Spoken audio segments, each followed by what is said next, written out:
الحمد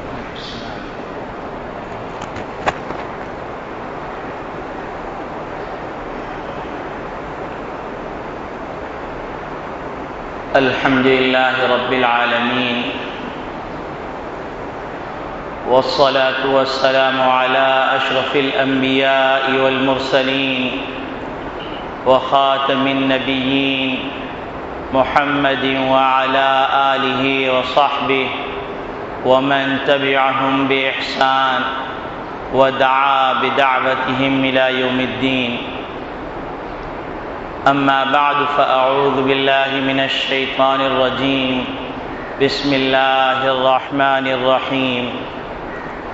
قال الله تبارك وتعالى: فمن يعمل مثقال ذرة خيرا يره ومن يعمل مثقال ذرة شرا يره.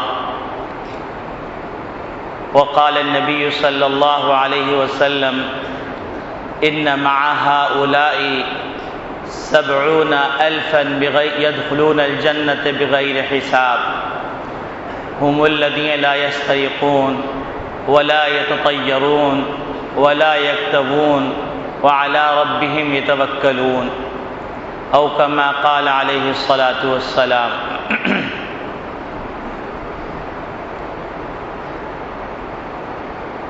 عالم تین طرح کے ہیں. ایک عالم راحت ہے جس میں راحت ہی راحت اور سکون ہی سکون ہے. دوسرا عالم علم ہے جس میں بے چینیاں ہی بے چینیاں ہیں، پریشانیاں ہی پریشانیاں ہیں، وہاں پر سکون کا گزر نہیں. اور ایک عالم مرکب ہے علم اور راحت سے. وہ عالم جو عالم راحت ہے، جس میں راحت ہی راحت ہے، وہ جنت ہے.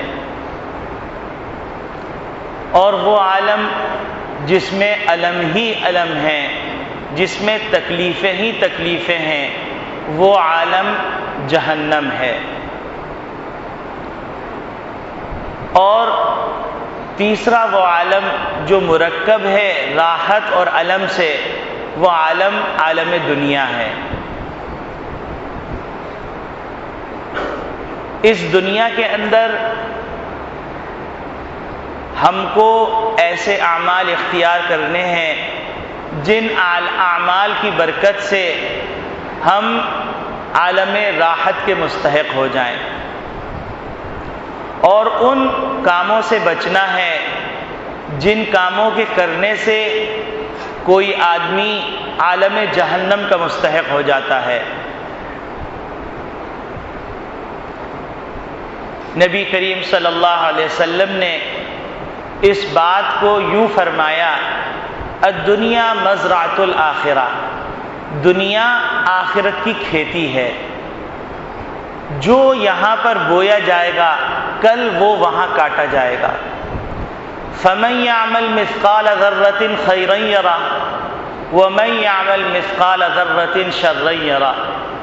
جس نے معمولی سی نیکی کی ہوگی وہ بھی کل وہاں دیکھ لے گا، اور جس نے کوئی معمولی سا گناہ کیا ہوگا تو وہ بھی وہاں دیکھ لے گا. جب انسان کے اعمال نامے کو سامنے پیش کیا جائے گا تو انسان حسرت سے کہہ رہا ہوگا: ما لهذا الكتاب لا يغادر صغيرة ولا كبيرة الا احصاها. ہائے افسوس، یہ کیسا اعمال نامہ ہے، اس میں تو معمولی سی معمولی بات اور بڑی سی بڑی بات سب درج کر دی گئی ہے، کوئی چیز چھوڑی نہیں گئی ہے. ہم نے دنیا سے چھپ کر، دوست احباب سے چھپ کر، شرافت کا لبادہ اوڑھ کر، اور نہ معلوم کیسے کیسے لبادے اوڑھ کر ہم نیک اور مقدس صورتیں لے کے آئے. لیکن اللہ کے علم میں تو سب کچھ ہے، کیونکہ علیم بذات الصدور ہے. وہ تو دلوں کے بھیدوں کو جاننے والا ہے. وہ تو خالق کائنات ہے، اس خالق کائنات نے اعلان کر دیا کل شیء احصیناہ کتابا، ہم نے ہر کچھ لکھ کے رکھا ہوا ہے۔ اور پھر خالق کائنات بھی ایسا جس نے نیکیوں کے اوپر بھی اور بدی کے اوپر بھی مختلف فیصلے فرمائے ہوئے ہیں۔ اب آپ اندازہ فرمائیے کہ ایک آدمی ایک نیکی کرتا ہے تو اللہ رب العالمین اس کو 10 گنا ثواب دیتے ہیں، اور ایک آدمی ایک غلطی کرتا ہے تو اللہ رب العالمین اس کو توبہ کے لیے مہلت دیتے ہیں، اور وہ فرشتہ جو نیکیاں لکھتا ہے اس کو اللہ رب العالمین نے امیر بنایا ہوا ہے، وہ فرشتہ جو گناہوں کو لکھتا ہے اللہ رب العالمین نے اس کو مامور بنایا ہوا ہے۔ نیکی لکھنے والے فرشتے کو تو حکم یہ ہے کہ کوئی میرا بندہ نیکی کا ارادہ کرے تو فوراً ہی اس کی نیکی کو لکھ لو، ابھی کام کیا نہیں، لیکن جس میرے بندے نے گناہ کیا تو اس بندے کے گناہ کو ابھی مت لکھو، امیر سے اجازت لو۔ امیر سے اجازت لی جاتی ہے تو امیر فرشتہ کرامن وہ کہتے ہیں کہ رک جاؤ، شاید کہ یہ توبہ کر لے۔ پھر ایک وقت گزرتا ہے،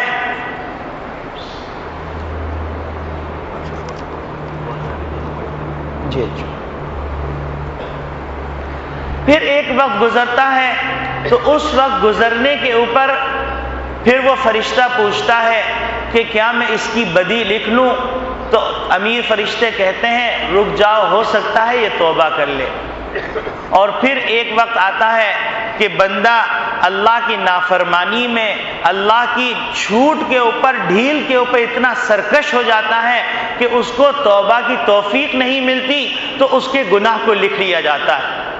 اور پھر اللہ کا احسان دیکھیے کہ اللہ رب العالمین نے جتنا گناہ کیا اتنا ہی لکھنے کا حکم فرمایا۔ نیکی کر رہا ہے ایک، 10 گناہ لکھی جا رہی ہے، گناہ کر رہا ہے ایک ہی گناہ لکھا جا رہا ہے، اور اس میں بھی مہلت دی جا رہی ہے۔ اور پھر صرف یہی نہیں بلکہ اللہ رب العالمین نے اس انسان کی تسلی کے لیے اس کے اوپر گواہ بھی مقرر فرما دیے۔ ایک گواہ قرآن کریم میں ذکر کیا جاتا ہے کرامن کاتبین یعلمون ما تفعلون۔ ایک گواہ تو انسان کے جو نیکیاں لکھنے والے اور بدی لکھنے والے فرشتے ہیں وہ ہیں۔ دوسرا گواہ وَإِذَا الصُّحُفُ نُشِرَتْ، یہ سارے اعمال نامے ہیں جو اس کے اندر درج کیا گیا ہے۔ تیسرا گواہ یومئذ تحدث اخبارها بأن ربك اوحى لها، جس زمین پر گناہ کیا وہ زمین گواہی دے گی کہ اس نے گناہ کیا ہے۔ چوتھا گواہ اللہ رب العالمین نے مقرر فرمایا اليوم نختم على افواہہم، کہ منہ بند کر دیا جائے گا اور ہاتھ پاؤں انسان کے گواہی دیں گے۔ گھر کا بھیدی لنکا ڈھائے، گھر کے بہدی گواہی دیں گے، اور وہ انسان حسرت سے کہہ رہا ہوگا کہ تمہارے سکون کے لیے ہم نے سب کچھ کیا اور تم ہمارے خلاف گواہی دے رہے ہو، تم کو گویائی کس نے دی؟ تو وہ سب کہیں گے انطقنا اللہ، اللہ نے ہم کو گویائی عطا کی۔ اس وقت کیا حسرت کا عالم ہوگا جب سارا لبادہ جو صوفیت کا اور نہ معلوم کن کن چیزوں کا لبادہ اوڑھ کے انسان معزز بننا چاہتا ہے، اس لبادے کو پورے بھرے مجمع کے اندر چاک کر دیا جائے۔ فَمَن يَعْمَلْ مِثْقَالَ ذَرَّةٍ خَيْرًا يَرَهُ وَمَن يَعْمَلْ مِثْقَالَ ذَرَّةٍ شَرًّا يَرَهُ۔ معمولی سی نیکی بھی دیکھ لی جائے گی اور وہ خود دیکھ لے گا، اور بڑی سے بڑی غلطی اور چھوٹی سی چھوٹی غلطی بھی لکھی گئی ہے وہ دیکھ لے گا۔ ایک موقع پر نبی اکرم صلی اللہ علیہ وسلم نے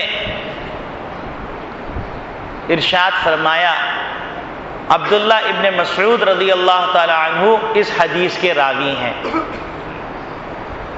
عبداللہ ابن مسعود رضی اللہ تعالیٰ عنہ فرماتے ہیں کہ حجۃ الوداع کے موقع پر اللہ رب العالمین نے نبی کریم صلی اللہ علیہ وسلم کے سامنے امتوں کا کشف فرمایا اور امتوں کو ظاہر فرمایا، مختلف انبیاء کی امتیں سامنے آتی رہیں، نبی کریم صلی اللہ علیہ وسلم دیکھتے رہے حتیٰ کہ بعض نبیوں کے پاس ایک امتی، بعض کے پاس 2، بعض کے پاس 3، بعض کے پاس 12، بعض کے پاس 25، اور بعض کے پاس 500، بعض کے پاس 1000، اور بعض کے پاس اس سے زیادہ، حتیٰ کہ حضرت موسیٰ علیہ السلام کی امت کو دکھایا گیا۔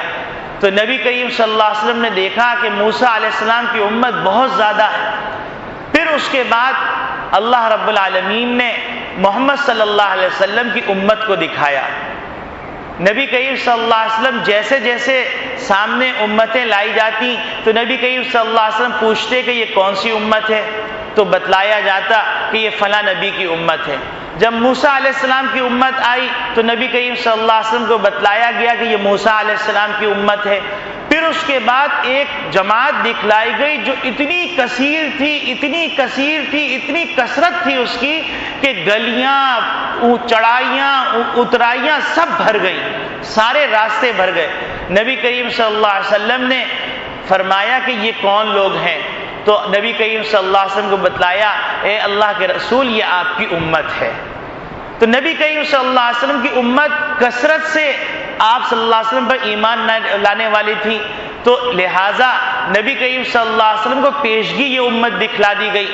اور پھر اللہ رب العالمین نے ارشاد فرمایا، ارضیت یا محمد، اے اللہ کے رسول محمد صلی اللہ علیہ وسلم، کیا آپ راضی ہو گئے اس بات پر کہ آپ کی امت ساری امتوں سے زیادہ ہے؟ تو نبی کریم صلی اللہ علیہ وسلم نے فرمایا نعم۔ پھر اس کے بعد نبی کریم صلی اللہ علیہ وسلم فرماتے ہیں کہ ان مع ہؤلاء، اس تمام جماعت کے ساتھ ایک امت کو دکھلایا گیا، ایک جماعت کو دکھلایا گیا جو 70,000 افراد پر مشتمل تھی، اور جن کے بارے میں نبی کریم صلی اللہ علیہ وسلم فرماتے ہیں کہ وہ بغیر حساب کتاب کے جنت میں چلے جائیں گے۔ تو حضرت عکاشہ رضی اللہ تعالیٰ عنہ وہاں تشریف فرما تھے، تو حضرت عکاشہ رضی اللہ تعالیٰ عنہ نے نبی کریم صلی اللہ علیہ وسلم کی خدمت میں عرض کیا، فادع اللہ یا رسول اللہ، اے اللہ کے رسول میرے لیے دعا فرما دیجئے، ان یجعلنی منہم، کہ اللہ تعالیٰ مجھے ان میں سے بنا دے۔ نبی کریم صلی اللہ علیہ وسلم نے دعا فرمائی اور دعا قبول ہو گئی۔ تو جب لوگوں نے دیکھا، جو حاضرین مجلس تھے، تو ان لوگوں نے نبی کریم صلی اللہ علیہ وسلم کی خدمت میں عرض کیا کہ اللہ کے رسول ہمارے لیے بھی دعا فرما دیجئے کہ ہم اس امت کے اس طبقے میں ہو جائیں جو بغیر حساب کتاب کے جنت میں چلے جائیں گے۔ تو نبی کریم صلی اللہ علیہ وسلم نے ارشاد فرمایا، سبقک عکاشہ، عکاشہ تم سے سبقت لے گئے، اور ان کے حق میں دعا قبول ہو گئی۔ پھر اس کے بعد نبی کریم صلی اللہ علیہ وسلم نے ان لوگوں کی 4 صفات ذکر فرمائی کہ جن کے اندر یہ 4 صفات ہوں گی، اللہ رب العالمین ان کو بغیر حساب کتاب کے جنت میں داخل فرما دیں گے۔ یہ حدیث آپ کے سامنے میں نے پڑھی، اور کیوں پڑھی؟ اس لیے پڑھی کہ دین سے دوری کے نتیجے میں ہم اس دنیا کو ہی عالم راحت سمجھنے لگے، اور ہم یہ سمجھنے لگے کہ دنیا کے اندر ساری خوشیاں سمیٹنا ہمارا حق ہے، ساری عزتیں سمیٹنا ہمارا حق ہے، ساری شہنشاہیت سمیٹنا ہمارا حق ہے، ساری چودراہٹ سمیٹنا ہمارا حق ہے، اور تنہا ہی ساری چیزیں کا حقدار میں ہی ہوں، جس کے نتیجے کے اندر ہو یہ رہا ہے کہ دین کی دوری ہے، اور اگر دین کی دوری ہے تو وہ تو ایک مصیبت الگ، لیکن دین ہے، لیکن دین کی حقیقت اور معرفت کی دوری ہے، وہ یہ اس سے بڑی مصیبت۔ ایک آدمی جانتا نہیں ہے تو نہ جاننے والا وہ اس کو گناہ ملے گا، اور یقیناً ملے گا، لیکن ایک آدمی جانتا ہے، بوجھتا ہے، جانتے بوجھتے ہوئے بھی گناہ کر رہا ہے، اور گناہ کے اندر آگے بڑھا چلا جا رہا ہے، سرکشی کرا چلا جا رہا ہے، تو وہ اس سے بڑی مصیبت ہے۔ تو دنیا کے اندر ہم یہ سمجھنے لگے کہ یہ دنیا ہی عالم راحت ہے، بس اس کے اندر ہی رہنا ہے. جیسے کہ بابر نے کہہ دیا تھا کہ اب خوب خرمستیاں کر لو، دوبارہ زندہ نہیں ہونا. تو بعض لوگوں کا یہ تصور ہے اور اچھے بھلے لوگوں کا تصور ہے بس دنیا ہی کے اندر مزے کرنے ہیں، دنیا ہی کے اندر لذتیں حاصل کرنی ہے، دنیا ہی کے اندر عزت حاصل کرنی ہے، دنیا ہی کے اندر چودراہٹ قائم کرنی ہے. یہ ایک نیچر بن گیا اور ایک عمومی طبقے کا نیچر بنتا چلا جا رہا. تو اب اس چودراہٹ کے حصول کے لیے ظاہر سی بات ہے دنیا کے اندر ساری چیزیں اپنی مرضی کے مطابق ہو جائے ممکن نہیں ہے. تو اس حصول کے لیے وہ راستے اختیار کیے جاتے ہیں جو راستے شریعت میں جائز نہیں ہیں. اور اللہ معاف فرمائے کہ اب تو ایسی عمومی بیماری اور وبا کی صورت اختیار کر گئی ہے یہ بیماری، اور وہ بیماری ہے جادو. اچھے بھلے انسان جادو کر رہے ہیں، اچھے بھلے انسان کسی کی زندگی سے کھیل رہے ہیں جادو کے ذریعے سے، کسی کے حواس سے کھیل رہے ہیں، کسی کے عزت سے کھیل رہے ہیں، کسی کے کاروبار سے کھیل رہے ہیں، کسی کے گھر بار سے کھیل رہے ہیں، کسی کی بہو بیٹی سے کھیل رہے ہیں، صرف دنیا کے اندر تسکین حاصل کرنا اور آخرت سے غفلت. حالانکہ نبی کریم صلی اللہ علیہ وسلم نے تو اس کو کفر قرار دیا. نبی کریم صلی اللہ علیہ وسلم نے نہ صرف سحر کو کفر قرار دیا بلکہ نبی کریم صلی اللہ علیہ وسلم نے فرمایا من اتی الساحر فقد کفر، جو ساحر کے پاس گیا وہ بھی کافر ہو گیا. تو اب بہت سے علماء جو اس علم سے وابستہ ہیں ان سے ملاقات ہوتی ہے، بات چیت ہوتی ہے، تو معلوم ہوتا ہے اچھے بھلے آدمی اس گناہ کے اندر مبتلا ہے اور سمجھ رہے ہیں کہ میں اللہ والا ہوں، سمجھ رہے ہیں میں تیش مار خان ہوں، سمجھ رہے ہیں کہ میں بہت زیادہ پیر زادہ ہوں اور نہ معلوم کیا کیا ہوں. لیکن اپنی جو ایک اندر حسد کی چنگاری ہے وہ چنگاری سلگ رہی ہے، اس کی تسکین کے لیے سحر ہو رہا، اس کی تسکین کے لیے جادو ہو رہا، اور ساتھ ساتھ نمازیں بھی ہو رہی ہیں، تسبیحات بھی ہو رہی ہیں، اور بہت علامہ اور فہامہ اور پیجامہ بھی بنے ہوئے ہیں، لیکن سب کچھ ہو رہا ہے اور اتنا بڑا کفر کیا جا رہا ہے جس کو نبی کریم صلی اللہ علیہ وسلم کفر قرار دے رہے ہیں. گلی گلی کوچے کوچے دکانیں لگی ہوئی ہیں اور بہت سے لوگوں نے یہاں تک بتلایا کہ کاروبار نہیں ہے تو لہٰذا دوسرے کے کاروبار کو چلتا ہوا دیکھ رہے ہیں تو اب اس کے اوپر جادو کیا جا رہا ہے کہ وہ بھی سالہ مر جائے. میری آنکھوں کے سامنے وہ کیسے کما رہا ہے، وہ کیسے کھا رہا ہے، میری جو ہے میری صلاحیت، میرا سرمایہ، میں فلاں میں کے اندر شیطان مر گیا اور شیطان کے حواری بھی مر جائیں گے انشاءاللہ. تو یہ ایک ایسی نحوست اور ایسی پھٹکار کا عمل وجود میں آ گیا ہے. یہ حالانکہ یہ ہندوؤں کی باتیں تھیں، یہودیوں کی باتیں تھیں، اور وہ ساری کی ساری مسلمانوں میں آ کے چلی جا رہی.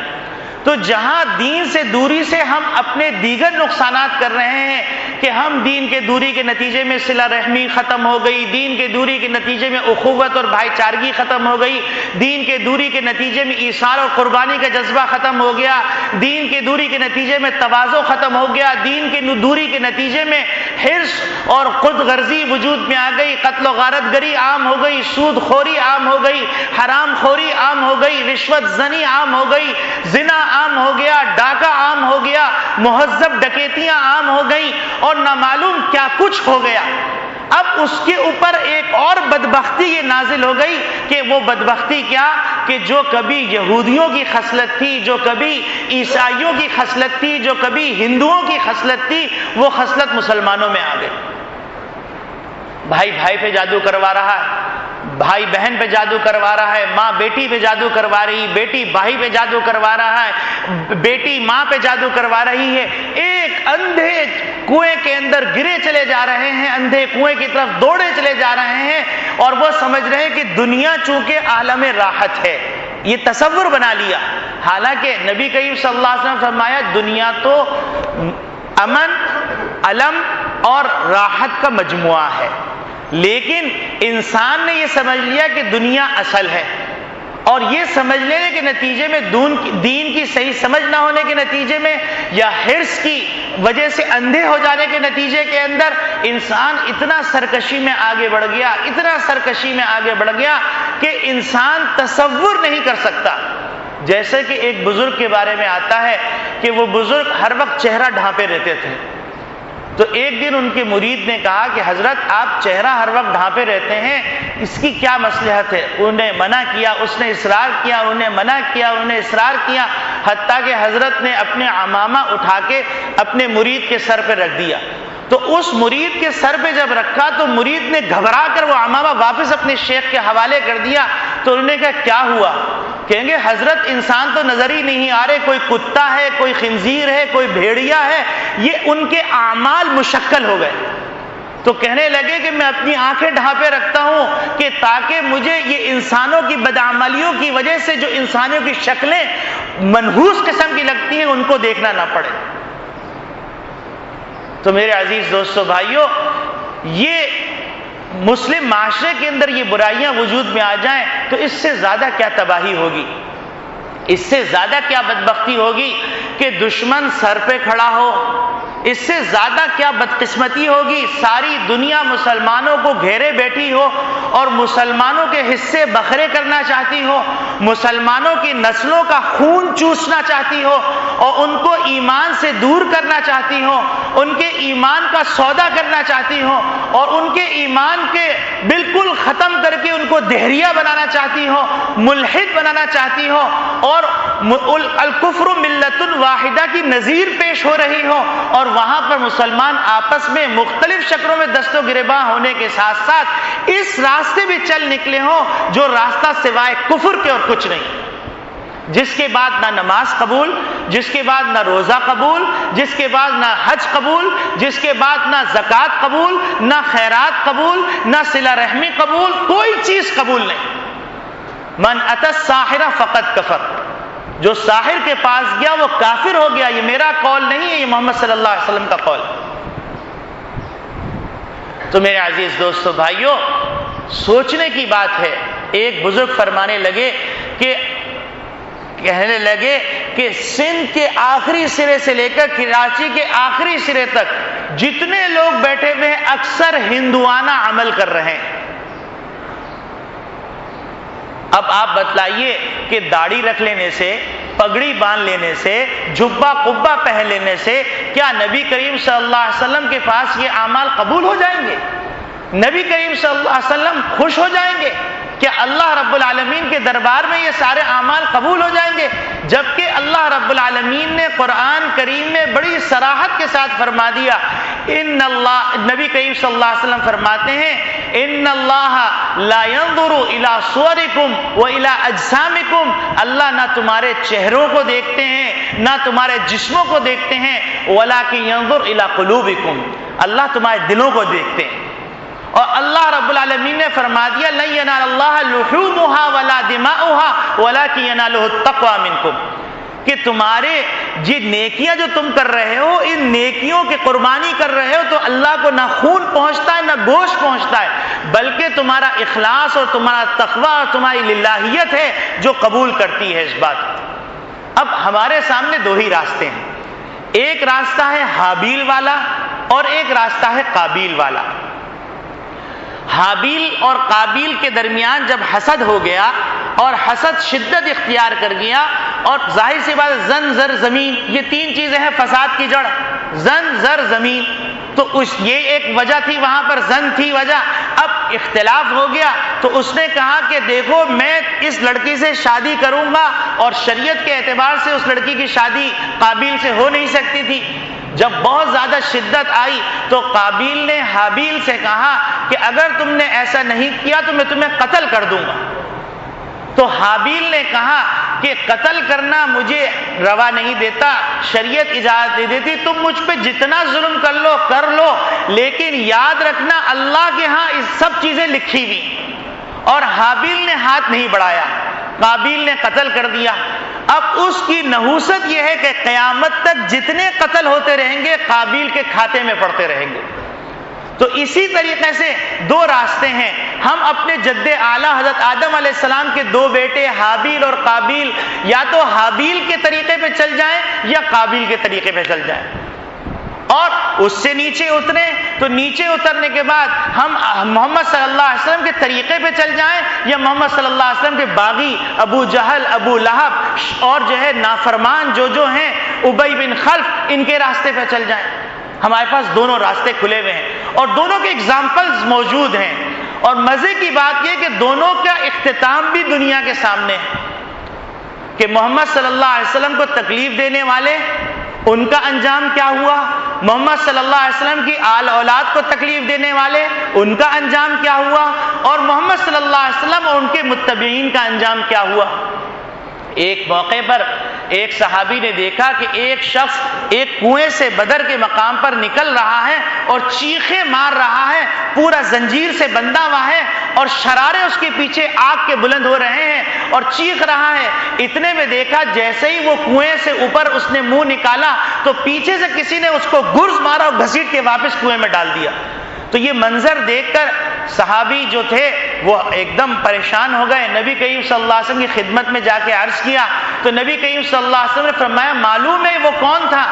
تو انہوں نے کہا اللہ اور اس کے رسول جانتے ہیں۔ فرمائے یہ ابو جہل تھا، اس ابو جہل کو آگ کا عذاب دیا جا رہا ہے اور وہ فرشتے تھے جو اس کو گھسیٹ کے جہنم میں ڈال رہے تھے۔ تو اللہ تعالیٰ نے سارے راستے کھلے رکھے ہوئے ہیں۔ دنیا کی زندگی کتنی مختصر ہے، انتہائی مختصر، اور اس مختصر زندگی کی لذتیں حاصل کر کے آدمی سمجھ رہا ہے کہ میں سکون میں چلا جاؤں گا۔ تو ابو جہل کتنی دولتوں سے مالا مال تھا، اس کی سرداری تھی، چودراہٹ تھی، سب کچھ تھا، لیکن مرا تو کیسے آدمی سے مرا؟ دو چھوٹے چھوٹے نوجوان معاذ ابن جبل رضی اللہ تعالیٰ، معاذ اور معوذ ابن عفرہ رضی اللہ تعالیٰ عنہما، ان دونوں نے چھوٹے چھوٹے لڑکوں نے جا کے اس کو قتل کر دیا اور مردار بنا دیا۔ اب ہمارے سامنے یہ راستہ بھی ہے، ہمارے سامنے وہ راستہ بھی ہے، ہمارے سامنے ابلیس کا راستہ بھی ہے، ہمارے سامنے محمد صلی اللہ علیہ وسلم کا راستہ بھی ہے، اور اللہ تعالیٰ نے انسان کو اختیار دیا ہے۔ فَأَلْهَمَهَا فُجُورَهَا وَتَقْوَاهَا، اللہ نے انسان کے اندر تقوی کی صلاحیت بھی رکھی ہے اور فسق و فجور کی صلاحیت بھی رکھی ہے، اور اللہ نے فیصلہ سنا دیا ہے کہ قد افلح من زکاہا، جو اپنی نفس کو قربان کرے گا وہ فلاح پائے گا۔ یعنی گویا کہ عالم مرکب، عالم علم اور مرکب بین العلم والراحہ کے اندر جو اپنا تزکیہ کر کے جائے گا تو عالم راحت میں جائے گا۔ وقد خاب من دساہا، اور جو اپنی نفس کی غلامی کرتا رہے گا تو وہ خاسر و ناکام ہو کر عالم اذیت کے اندر جائے گا جہاں پر اذیت ہی اذیت ہے۔ اور اللہ رب العالمین سے کوئی چیز پوشیدہ نہیں۔ پھر اللہ رب العالمین نے سارا ایک نظام بنایا ہوا ہے اور گواہ مقرر کیے ہوئے ہیں، تو دنیا کے اندر بچ کے چلے جائیں گے تو آخرت تو ہے ہی۔ اب آپ دیکھیے محمد صلی اللہ علیہ وسلم، ان پہ جادو کیا گیا، ان کو زہر دیا گیا، لیکن محمد صلی اللہ علیہ وسلم اپنے مشن میں کامیاب ہو گئے۔ یہودی لوٹتے رہے تکلیف سے، اذیت سے، غم سے، حسد سے، اور تڑپتے رہے، لیکن ان کا تڑپنا بیکار ہو گیا۔ ایک موقع پر دعوت کی گئی، محمد صلی اللہ علیہ وسلم کے کھانے میں زہر ملایا گیا، محمد صلی اللہ علیہ وسلم نے لقمہ لیا تو لقمے نے کہہ دیا کہ اس کے اندر زہر ملا ہوا ہے، آپ مت کھائیے۔ نبی کا معجزہ تھا۔ اور پھر کیا ہوا؟ پھر ہوا یہ، اس کا انجام اس عورت کا جس عورت نے یہ کیا تھا دعوت کے اندر، یہودی عورت تھی، تو نبی کریم صلی اللہ علیہ وسلم نے درگزر کیا، لیکن جب اس عورت کا پکا ہوا کھانا ایک صحابی نے کھایا اور صحابی شہید ہو گئے تو ظاہر سی بات ہے قصاص ہے، اور قصاص کے اندر قتل کیا جاتا ہے تو اس عورت کو قتل کیا گیا۔ پھر اسی طریقے سے ایک یہودی عورت نے محمد صلی اللہ علیہ وسلم پہ جادو کیا، اور جادو کرنے کے اثر یہ ہوا کہ نبی کریم صلی اللہ علیہ وسلم پہ غلبہ رہنے لگا، ان کے حواس کے اوپر، ان کے دماغ کے اوپر غلبہ رہنے لگا۔ تو پھر اللہ رب العالمین نے فرشتے بھیجے اور معاوضتیں نازل فرمائی، اور جو گرہیں تھی جادو کی ان کو کھولا گیا، اور کھولنے کے بعد محمد صلی اللہ علیہ وسلم چاقو چوبند ہو گئے، اور وہ کرنے والی عورت، سحر کا کام کرنے والی، وہ راندے دربار ہوئی، رسوا ہوئی، اور قیامت تک اذیت کے اندر قبر میں رہے گی، اور پھر اس کے بعد حشر کے اندر رسوا ہوگی، اور پھر اس کے بعد جہنم میں ابد الآباد سڑتی رہے گی۔ تو مسلمانوں دونوں راستے ہیں، دین کو چھوڑ کر کہیں ایسا نہ ہو کہ ہم دین کو چھوڑتے چھوڑتے چھوڑتے چھوڑتے اتنا دور چلے جائیں کہ وہاں سے پلٹنا مشکل ہو جائے، اور ہم پر یہ بات ثابت ہو جائے کہ انک لا تسمع الموتى ولا تسمع الصم الدعاء اذا ولوا مدبرین، کہ اللہ تعالیٰ نے ایسے لوگوں کو جو اللہ کے فرامین کو سنتے ہیں لیکن کان نہیں دھرتے، اور نبی کریم صلی اللہ علیہ وسلم کے فرامین کو سنتے ہیں لیکن کان نہیں دھرتے، ان کو اللہ رب العالمین نے گونگا، بہرا اور مردہ قرار دیا ہے، اور محمد صلی اللہ علیہ وسلم کو کہا ہے ایسے لوگوں کے بارے میں انک لا تسمع الموتى، ایسے مردوں کو آپ سنا نہیں سکتے، سمجھا نہیں سکتے۔ تو نبی کریم صلی اللہ علیہ وسلم ارشاد فرما رہے ہیں کہ 70,000 افراد ایسے ہیں جن کو اللہ رب العالمین بغیر حساب کتاب کے جنت میں داخل فرما دیں گے۔ وہ 4 صفات والے لوگ ہیں۔ وہ 4 صفات کیا ہیں؟ پہلی صفت بیان کی نبی کریم صلی اللہ علیہ وسلم نے، ہم الذین لا یسترقون، یہ وہ لوگ ہیں جو تعویذ گنڈا نہیں کرتے، تعویذ گنڈا نہیں کرتے۔ یہاں سے بعض لوگوں کو یہ اشکال ہو گیا، بعض لوگ بیچارے یہ سمجھنے لگے کہ شاید یہاں پر مطلقاً تعویذ گنڈے سے منع کیا ہے، جھاڑ پھونک سے منع کیا ہے۔ تو یہاں پر یہ بات خوب اچھی طرح سمجھ لینی چاہیے کہ نبی کریم صلی اللہ علیہ وسلم کے زمانے کے اندر جو لوگ جھاڑ پھونک کا عمل کرتے تھے وہ شرکیہ کلمات سے کرتے تھے اور شرکیہ اعمال سے کرتے تھے، اور اللہ رب العالمین نے جس طرح مختلف چیزوں کو مختلف طاقتیں دی ہوئی ہیں، جیسے مثال کے طور پر آگ کو طاقت دی اللہ رب العالمین نے، اور وہ طاقت کیا دی؟ وہ طاقت یہ دی اللہ رب العالمین نے کہ آگ جلاتی ہے۔ لوہے کو کیا طاقت دی کہ اس کو تیز دھار کر دیا جائے تو وہ لوہا کاٹ دیتا ہے، گردن کاٹ دیتا ہے۔ اس کو پسٹل کی گولی بنا دی جائے تو وہ گولی کی طرح جا کے شوٹ کر دیتا ہے۔ تو اس طرح اللہ رب العالمین نے آگ کے اندر طاقت رکھی ہے، اللہ رب العالمین نے پانی کے اندر طاقت رکھی ہے، وہ پیاس بجھاتی۔ اسی طریقے سے اللہ رب العالمین نے اپنی مختلف مخلوقات کے اندر طاقت رکھی ہے، شیاطین کی طاقت ہے، جنات کی طاقت ہے۔ تو یہ جو مشرکین تھے، یہ مشرکین شیاطین سے مدد لے کر کام کیا کرتے تھے۔ تو نبی کریم صلی اللہ علیہ وسلم نے فرمایا کہ وہ لوگ جو شیاطین کے اعمال سے بچتے ہیں، تعویذ گنڈا جھاڑ پھونک نہیں کرتے، شرکیہ، تو ان لوگوں کے لیے یہ حکم ہے کہ اللہ رب العالمین ان لوگوں کو بغیر حساب کتاب کے جنت میں داخل فرمائیں گے۔ اسی طرح بعض لوگوں کو یہ شبہ ہو گیا، وہ کہنے لگے کہ نبی کریم صلی اللہ علیہ وسلم نے فرمایا التمائم شرکن، کہ تمائم شرک ہے، اور اس کا ترجمہ ان لوگوں نے کیا کہ تعویذ، حالانکہ تمائم اس کا اردو میں ترجمہ ہی ممکن نہیں۔ تمائم کیا چیز ہے؟ یہ اصل میں مشرکین کے ہاں ایک طریقہ تھا، وہ سیپیوں کو جمع کرتے تھے، سیپیوں کو جمع کر کے اس کے اندر شرکیہ گنڈا باندھتے تھے اور بچے کے گلے میں ڈال دیا کرتے تھے، جس کے نتیجے کے اندر نبی کریم صلی اللہ علیہ وسلم نے فرمایا التمائم شرکن۔ تو یہاں پر وہ تمائم جو سیپیوں کے شکل میں تھے وہ مراد ہیں۔ لہٰذا اگر کسی کو یہ غلط فہمی ہوتی ہے کہ بھائی قرآن کی آیت پڑھ کے ہم کیسے دم کر لیں، یہ تو شرک ہے، قرآن کی آیت لکھ کے گلے میں کیسے ڈالیں، یہ شرک ہے، یہ غلط فہمی ہے، اس کا ازالہ ہو جانا چاہیے۔ تو یہاں پر نبی کریم صلی اللہ علیہ وسلم جو فرما رہے ہیں لا یسترقون، اس سے مراد شرکیہ قسم کے تعویذ گنڈے جھاڑ پھونک نہیں کر سکتے۔ اب اگر کوئی آدمی کہے چلیے آپ نے یہ توجیحات بیان کر دی، کیا کہیں پر ایسا عمل ثابت ہے کہ نبی کریم صلی اللہ علیہ وسلم نے کیا ہو؟ تو جی بالکل ثابت ہے، بخاری شریف کے اندر بھی ہے، صحاح کے اندر احادیث موجود ہیں کہ نبی کریم صلی اللہ علیہ وسلم سورۃ الناس اور سورۃ الفلق پڑھ کے دم کیا کرتے تھے، حتیٰ کہ شان ورود جو ان صورتوں کا ہے، نبی کریم صلی اللہ علیہ وسلم پہ سحر ہوا تھا، اس سحر کے نتیجے کے اندر یہ آیات نازل ہوئیں سحر کو توڑنے کے لیے.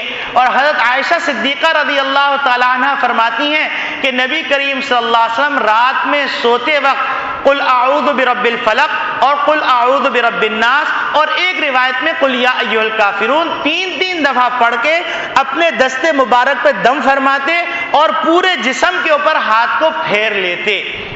اور پھر فرماتی ہیں عائشہ صدیقہ رضی اللہ تعالیٰ عنہ جب نبی کریم صلی اللہ علیہ وسلم مرض الوفات کے اندر مبتلا ہوئے تو آپ صلی اللہ علیہ وسلم کمزور ہو گئے, دم نہیں کر سکتے تھے. تو فرماتی ہیں کہ میں ان معمول کو, چونکہ نبی کریم صلی اللہ علیہ وسلم صحت کے اندر ساری زندگی یہ کرتے رہے, لہٰذا میں پڑھتی اور پڑھنے کے بعد نبی کریم صلی اللہ علیہ وسلم کے دست مبارک پہ پھونک کر آپ صلی اللہ علیہ وسلم کے دست مبارک سے ہی آپ صلی اللہ علیہ وسلم کے جسم اطہر پر ہاتھ پھیر لیا کرتی, کیونکہ نبی کریم صلی اللہ علیہ وسلم کے دست مبارک برکت والے تھے. یہ روایت ہے. اسی طریقے سے حضرت عبداللہ بن سلام رضی اللہ تعالیٰ عنہ چونکہ یہودی تھے, مسلمان ہوئے, تو ان کی دشمنیاں یہودیوں سے چل رہی تھیں. تو یہودی بہت زیادہ شاطر اور جادوگر ہیں, تو یہودی ان کے اوپر جادو کیا کرتے تھے. تو نبی کریم صلی اللہ علیہ وسلم نے ان کو سکھلایا تھا کہ آپ یہ پڑھ لیا کیجئے اعوذ بکلمات اللہ التامات من شر ما خلق فاللہ خیر حافظا وهو ارحم الراحمین. اپنے اوپر دم کر لیجئے تو آپ کو اللہ رب العالمین شفا عطا فرما دیں گے اور محفوظ رکھیں گے. تو عبداللہ بن سلام رضی اللہ تعالیٰ عنہ فرماتے ہیں کہ اگر مجھے نبی کریم صلی اللہ علیہ وسلم نے یہ چند کلمات نہ سکھائے ہوتے تو یہودی اپنے جادو کے زور سے مجھے جانور بنا دیتے. تو اب آپ سوچئے نبی کریم صلی اللہ علیہ وسلم نے سکھلایا ہے, تو لہذا اسلام کے اندر بے اعتدالیاں نہیں ہیں کہ آدمی بالکل ہی اپنی خواہشات کے پورا کرنے میں اتنا آگے بڑھ جائے کہ شرک کرنے لگے, کفر کرنے لگے, وہ بدبخت ہے. اس پہ اللہ کی, اللہ کے رسول کی, ملائکہ کی اور قیامت تک کے آنے والوں انسانوں کی پھٹکار ہو. اور دکانیں چل رہی ہیں باقاعدہ, اس کی دکانیں لگی ہوئی ہیں, جگہ جگہ جائیے عامل بابا, فلاں بنگالی جادوگر اور فلاں کالے عمل کا توڑ, اور یہ سب جادوگر بیٹھے ہوئے ہیں اور یہ سب ایمانوں کا سودا کر رہے ہیں. صرف اور صرف وہی معتبر ہیں جو علماء اہل حق کے تربیت یافتہ ہیں اور علماء حق سے وابستہ ہیں. باقی سب جادوگر ہیں, سفلی عمل کر رہے ہیں, سفلی اعمال سکھلا رہے ہیں, سفلی اعمال کی تعویذات دے رہے ہیں. اور نبی کریم صلی اللہ علیہ وسلم کی اس حدیث کو سامنے رکھیے, من اتی الساحر فقد کفر, جس نے سحر کیا, ساحر کے پاس آیا, اس نے کفر کیا, وہ کافر ہو گیا. اسی طریقے سے اب کوئی آدمی یہ کہہ سکتا ہے کہ چلیے یہ پھونکنے کا تو ثبوت آپ نے بتلا دیا کہ نبی کریم صلی اللہ علیہ وسلم نے پھونک دیا اور نبی کریم صلی اللہ علیہ وسلم نے پھونکنے کی تعلیم بھی فرمائی. تو ایک اور موقع پر حضرت ابو سعید خدری رضی اللہ تعالیٰ عنہ کے ساتھ واقعہ ہوا, اور حضرت ابو سعید خدری رضی اللہ تعالیٰ عنہ قافلے کے ساتھ ایک جگہ پڑاؤ فرمایا, اور وہاں پر لوگوں سے کہا, چونکہ اس زمانے میں تو ہوٹلز ہوتے ہیں اور پھتارے ہوتے ہیں, لیکن اس زمانے میں ایسا نہیں تھا, گاؤں والوں سے درخواست کی جاتی کہ قافلہ رکا ہوا ہے, آپ کھانا دے دیجئے. تو قافلے والوں نے ضیافت کا انکار کر دیا. جب ضیافت کا انکار کیا تو پھر ابو سعید خدری رضی اللہ تعالیٰ نے ایک کونے میں پڑاؤ ڈلوا لیا اور فرمایا کچھ دیر یہاں ٹھہر کے پھر ہم آگے بڑھ جائیں گے. خدا کا کرنا ایسا ہوا کہ ان کے جو سردار تھے, قبیلے والے کے سردار, اس سردار کو سانپ نے کاٹ لیا. انہیں ساری جھاڑ پھونک کر لی, تو جھاڑ پھونک کرنے سے فائدہ نہیں ہوا. تو اتنے میں کسی نے کہا کہ مسلمانوں کی ایک جماعت آئی ہوئی ہے, اس جماعت کے اندر ایسے لوگ ہوں گے جو دم کر دیں گے, ان کے پاس کلام مجید ہے, لہذا ان کے پاس چلتے ہیں, ان سے درخواست کرتے ہیں. تو حضرت ابو سعید خدری رضی اللہ تعالیٰ عنہ کی خدمت میں حاضر ہوئے. حضرت ابو سعید خدری رضی اللہ تعالیٰ عنہ فرمایا, بھائی تم لوگ تو بڑے کنجوس لوگ ہو, تو تم نے تو اپنے قافلے, جو تمہارے محلے میں قافلہ رکا ہے, اس کی ضیافت بھی نہیں کی. تو انہوں نے کہا نہیں, آپ ہمارے اوپر یہ احسان کر دیجئے, ہم آپ کو انعام دیں گے. حضرت ابو سعید خدری رضی اللہ تعالیٰ تشریف لے گئے, سورہ فاتحہ کا دم پڑا اور دم کرتے رہے حتیٰ کہ سانپ کا زہر نکل گیا. جب سانپ کا زہر نکل گیا تو انہوں نے بکریوں کا ایک ریوڑ دیا. حضرت ابو سعید خدری رضی اللہ تعالیٰ عنہ اس ریوڑ کو قبول فرما لیا. لیکن پھر خیال آیا کہ پتہ نہیں ایسا کرنا صحیح ہوگا کہ نہیں ہوگا. تو جب نبی کریم صلی اللہ علیہ وسلم کی خدمت میں حاضر ہوئے اور نبی کریم صلی اللہ علیہ وسلم کو یہ ماجرا سنایا تو نبی کریم صلی اللہ علیہ وسلم نے توثیق فرمائی اور فرمایا کہ تم کو یہ کیسے پتا چلا کہ سورہ فاتحہ کے اندر اس بات کی تاثیر ہے؟ تو حضرت ابو سعید خدری رضی اللہ تعالیٰ عنہ فرماتے ہیں کہ اے اللہ کے رسول، میں نے دیکھا کہ وہ لوگ شرکیہ کلمات پڑھتے ہیں، اس کے اندر اثر ہو جاتا ہے، تو اللہ کا پڑھا ہوا کلام اس میں کیسے اثر نہیں ہو سکتا؟ تو لہٰذا انہوں نے دم کیا. اسی طریقے سے ایک زمانے میں لوگوں کو یہ مسئلہ ہو گیا کہ بھائی قرآن کے اندر کہاں تاثیر ہے. تو حضرت ابن سیرین رحمۃ اللہ علیہ کے ایک شاگرد موجود تھے، جس شخص کو یہ شبہ ہوا تھا اس شخص کی مجلس کے اندر، تو انہوں نے جب یہ سنا کہ ابن سیرین رحمۃ اللہ علیہ کا مذاق اڑایا جا رہا ہے اور ساتھ ساتھ یہ کہا جا رہا ہے کہ قرآن میں کہاں سے اثر ہوتا ہے، تو وہ کھڑے ہوئے، ان سے کہا کتے تم چپ ہو جاؤ. تو وہ جو آدمی تھا اس کو توقع نہیں تھی کہ اتنے بڑے مجمع کے اندر خطاب کر رہا ہے اس کو کوئی کتا کہہ دے، تو چہرہ متغیر ہو گیا، جھاگ آنے لگا. تو اس نے کہا کہ بس میرا جواب ہو گیا. تو اس نے کہا کیا مطلب، کیا جواب ہو گیا تمہارا نالائق؟ تو کہنے لگا کہ دیکھیے کہ میں ایک انسان ہوں، میں نے صرف آپ کو ایک لفظ کہا کتے چپ ہو جاؤ، آپ کا چہرہ متغیر ہو گیا، میرے اتنے جملے کا اثر ہے، تو اللہ کے کلام کا اثر نہیں ہوگا. تو بات سمجھ میں آ گئی. تو میرے عزیز دوستو بھائیوں، اگر ہم سے کہیں پر ایسی غلطی ہو گئی ہے کہ ہم کسی ساحر یا عامل نما ساحر کے پاس چلے گئے ہیں تو ہم توبہ کر لیں اور تجدید ایمان کر لیں اور پھر اس بات کا عہد کریں کہ ہم کبھی اس طرح کے اعمال کی طرف نہیں پھٹکیں گے. تو اللہ رب العالمین کے رسول فرما رہے ہیں کہ 70,000 افراد جو بغیر حساب کتاب کے جنت میں داخل ہوں گے، وہ کون لوگ ہیں؟ جن میں 4 صفات پائی جائیں گی. ایک صفت تو یہ ہے لا یسترقون، کہ وہ شرکیہ تعویذ گنڈے نہیں کرتے. دوسری صفت کیا ہے؟ دوسری صفت یہ ہے کہ ولا یتطیرون، وہ بدفعلی نہیں کرتے کہ بلی سامنے سے گزر گئی، کالی بلی گزری لہذا سفر تک کر دیا، یا کوئی پرندہ اڑایا سیدھی طرف چلا گیا تو کہا کہ ہاں یہ سفر مبارک ہوگا، الٹی طرف چلا گیا نہیں اب سفر یہ کامیاب نہیں ہوگا لہذا سفر چھوڑ دیا. اس طرح کے طوطے سے فال نکلوا لیا، فال نکلنے والے کے بعد بیٹھے ہوئے ہیں بندر روڈ پہ، طوطا لے کر اتنے سے اگر وہ اپنا خوش قسمت بتا سکتا تو وہ طوطا لے کے کیوں بیٹھتا، محل میں جا کے بیٹھتا. اب جا رہے ہیں بابو میرا ہاتھ دیکھ لینا، وہ ہاتھ دیکھ کے بتا رہے ہاں میاں تمہاری قسمت میں تو 4 شادیاں لکھی ہوئی ہیں، ہاں میاں تمہاری قسمت میں تو شادی نہیں ہے، اولاد ہی نہیں ہے. اب وہم میں پڑے ہوئے ہیں، پریشان ہو رہے ہیں، پورے اللہ سے توڑ دیا، مخلوق کے سامنے سجدہ کرنے لگے. طوطوں کے پاس جا رہے ہیں اپنی قسمت معلوم کرنے کے لیے. اور نبی کریم صلی اللہ علیہ وسلم کی شان دیکھیے، اذا حزبہ امر، کہ اذا فزع، نبی کریم صلی اللہ علیہ وسلم کو کوئی کام پیش آ جاتا تو نبی کریم صلی اللہ علیہ وسلم جلدی سے نماز کی طرف جاتے. نمازیں چھوڑی ہوئی ہیں، فرائض چھوڑے ہوئے ہیں، صلہ رحمی کو چھوڑا ہوا ہے. ہم نے تو خود اپنے اوپر جادو کیے ہوئے ہیں، صلہ رحمی کی توڑنے کی نحوست، ایثار و قربانی کی چھوڑنے کی نحوست، نمازیں چھوڑنے کی نحوست، جھوٹ بولنے کی نحوست، اور سود کھانے کی نحوست، رشوت کھانے کی نحوست، اور بغاوت کرنے کی نحوست، اور ایک دوسرے کو لڑانے کی نحوست، جادوگروں کے پاس جانے کی نحوست، تعویذ گنڈے کرنے کی نحوست، نہ معلوم کتنی نحوستیں جمع ہو گئی، فراڈ کرنے کی نحوست، اپنے اوپر جادو کیے ہوئے ہیں. طوطے کے پاس جا رہے ہیں بھائی میرا جناب مسئلہ حل کر لو. ایسے آدمی کے پاس جا رہے ہیں جو نماز نہیں پڑھ رہا، شراب کی بدبو آ رہی منہ سے، چرس پی رہا ہے، اس کے بعد جا رہے ہیں تعویذ لے کے آ رہے ہیں. باپو سے بڑا فائدہ ہو گیا. اللہ سے تعلق نہیں، سب سے تعلق ہے. اللہ کے سامنے سجدہ کرنا مشکل ہے، مخلوق کو سجدہ کیا جا رہا ہے، بابو کو سجدہ کیا جا رہا ہے، باپو کو سجدہ کیا جا رہا ہے، اور طوطے والوں کے پاس جایا جا رہا ہے. بے شک یہ سب پھٹکار کے اعمال ہیں.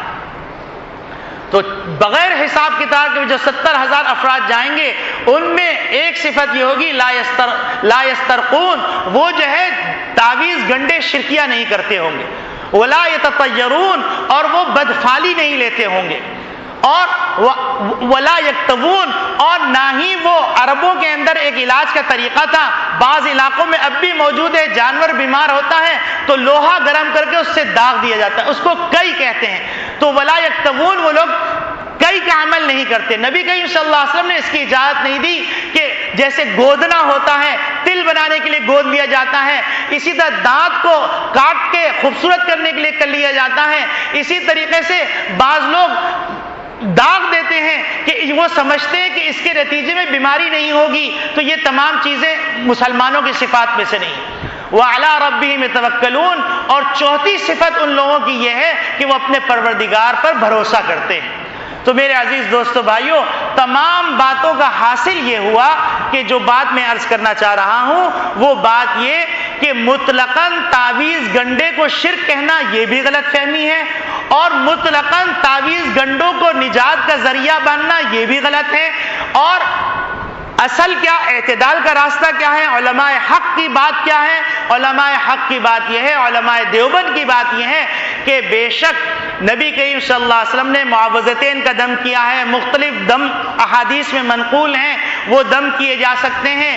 اسی طریقے سے اعوذ بکلمات اللہ التامات من شر ما خلق, عبداللہ ابن عمر رضی اللہ تعالیٰ عنہ نے اپنے بچوں کے گلوں میں یہ لکھ کے تعویذ بنا کے ڈالا. یہ تمام روایات موجود ہیں. تو ہم اس بات کے قائل ہیں کہ نہ شرکیہ تعویذ گنڈے کیے جائیں اور نہ ہی مطلقاً تعویذ کو شرک قرار دیا جائے, بلکہ علماء اہل حق کے تربیت یافتہ جو لوگ ہیں اگر ضرورت پڑے ان سے رجوع کیا جائے. باقی جو بہروپیے بیٹھے ہوئے ہیں, جادوگر بیٹھے ہوئے ہیں, اور ان جادوگروں کے پاس جا کر اپنی قسمت کا حال معلوم کرنا, شادی کے لیے تعویذ کرنا, رشتے توڑنے کے لیے تعویذ کرنا, اور یہ تمام چیزیں شرک ہیں, گناہ کبیرہ ہے. اس کے اندر معاشرہ ملوث ہوتا جا رہا ہے. جیسے میں نے عرض کیا کہ بزرگ نے اپنی معرفت کی نگاہ سے دیکھا تو انسان نظر ہی نہیں آ رہے تھے, کوئی بھیڑیا تھا, کوئی کتا تھا, کوئی خنزیر تھا. اس وقت معاشرے کے اندر گناہ اتنا عام ہو چکا ہے کہ لوگ اپنے اس دنیا کو اصل سمجھنے لگے, اسی کو عالم راحت سمجھنے لگے, اور اسی کے حصول کے لیے ہر کام کرنے کے لیے تیار ہے کہ میرا کام ہو جائے, مجھے خوشی حاصل ہو جائے, چاہے دوسرے کو قتل کرنا پڑے, چاہے دوسرے کو تعویذ کے ذریعے سے برباد کرنا پڑے, چاہے اس کے گھر کو اجاڑنا پڑے, چاہے کچھ کرنا پڑے, لیکن مجھے سکون حاصل ہو جائے. یاد رکھیے یہ کفر کا راستہ ہے, اللہ کی نافرمانی کا راستہ ہے, تباہی بربادی کا راستہ ہے.